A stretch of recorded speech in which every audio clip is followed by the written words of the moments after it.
তার বাঁ পা যত কথা বলে তিনি বলেন তার সিকিভাগ। সকারের মোজার্ট বা মিরাকল ফ্রম গড বিশেষণে তাকে যতই বাঁধার চেষ্টা করা হোক না কেন, তার সম্পর্কে সার কথাটি বলেছেন গুরু পেপ গোয়ার্দিওয়ালা। বলেছেন, ওর সম্পর্কে লিখতে যাবেন না, ওকে বর্ণনাও করতে যাবেন না, ওর দিকে স্রেফ তাকিয়ে থাকুন। মেসি নিঃসন্দেহে বিশ্ববাসীর কাছে তাকিয়ে থাকার সুখ, তবে তা শুধু একজন ফুটবল শিল্পীর দিকে তাকানো নয়। মানুষ হিসাবেও মেসি কেবলই বিস্ময়ের জন্ম দেন। সেই মেসি যিনি বলেন, ইতিহাসের শ্রেষ্ঠ ফুটবলার হতে তো খেলতে আসিনি, আর 5 জনের মতো আমিও ফুটবল খেলি, আর খেলা শুরু হলে নিজেকে ঘষে মেজে আরেকটু ধারালো করার চেষ্টা করি। আমার একটাই ইচ্ছে, যখন অবসর নেব যেন আমাকে ভালো মানুষ হিসেবে সকলে মনে রাখেন। এই ভালো মানুষ মেসি বড়ই অন্তর্মুখী। নিজের কীর্তির আলো গায়ে মেখে ঘুরে তো বেড়ানই না, বরং সুযোগ পেলেই আড়াল খোঁজেন। এদিকে এক্সট্রোভার্টের মাপকাঠিতেই মাপা দুনিয়া, অন্তর্মুখীদের আলাদা কোনো পৃথিবী নেই। অন্তর্মুখীনতার সৌন্দর্য মেসি আজীবন ভোলেননি।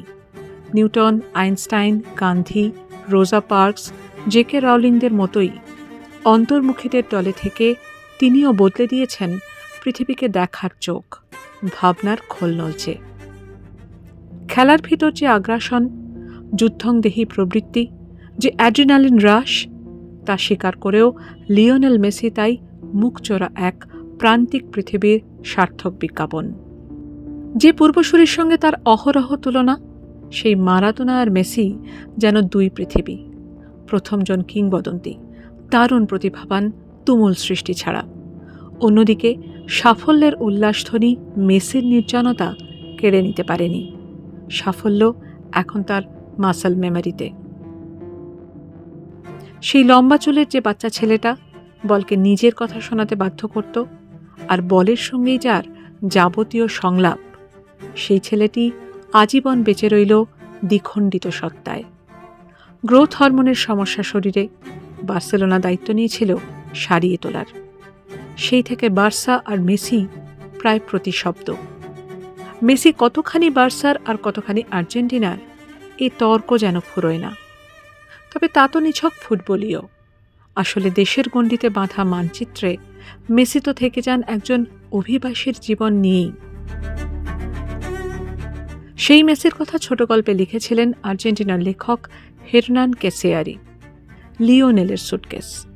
এক সুটকেস প্রত্যাশা বই নিয়ে বেড়ানো মেসি, যেখানে রক্ত মাংসের মেসিকে অতিক্রম করে রূপক।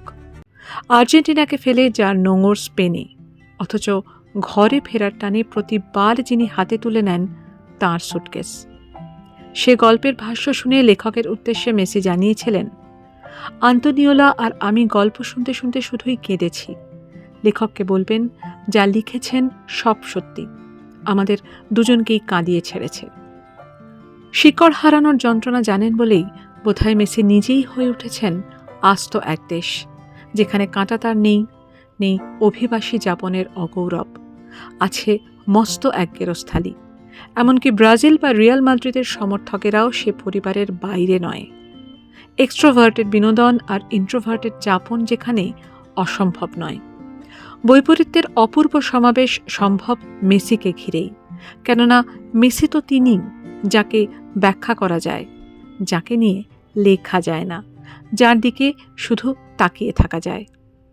আর তাই তাকিয়ে থাকলে দেখা যায় জীবনের যত সফলতা, নিষ্ফলতা, দ্বৈরথ, দ্বিধা পেরিয়ে হেঁটে চলেছেন বহু মানুষের ভিড়ে অপূর্ব একা একজন মানুষ, লাজুক, অন্তর্মুখী, সফল এক বিশ্বনাগরিক। তিনি যতখানি আর্জেন্টিনার, যতখানি স্পেনের, ততখানি কলকাতারও।